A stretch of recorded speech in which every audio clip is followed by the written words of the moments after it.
Madame, monsieur, bonsoir.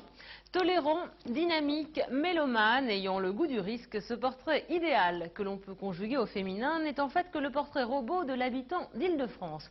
Un portrait tout à fait dithyrambique dressé par un très sérieux centre d'études et présenté au non moins sérieux conseil régional. Bernard Ségara poursuit pour nous cette liste inépuisable, semble-t-il, des qualités du Parisien moyen.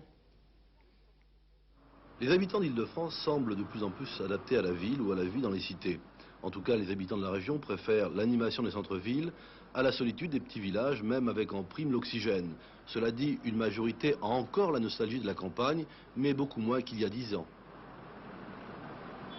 76% des Français gardent une nostalgie de la campagne, il n'y en a plus que 53% en Île-de-France. Et le mouvement est très rapide ces 10 dernières années.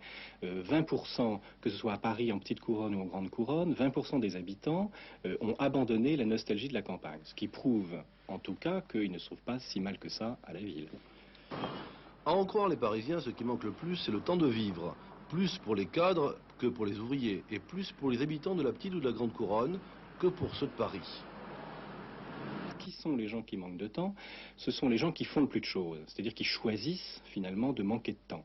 Les gens qui manquent de temps sont les gens qui lisent le plus, qui ont le plus de micro-ordinateurs à la maison, qui vont le plus au cinéma, qui reçoivent le plus leurs amis, qui voient aussi le plus leur famille et qui gardent le plus du temps pour ne rien faire, ce qui est tout à fait étonnant.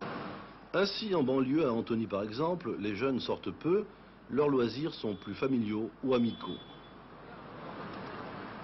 Il n'y a pas tellement d'endroits, enfin même, bon, à moins qu'on préfère de rester comme ça entre nous, sympa, on se donne une soirée chez l'un, chez l'autre, on organise quelque chose, je sais pas, soirée crêpe, n'importe quoi, on passe soit au tarot, des choses comme ça, mais ça va pas plus loin.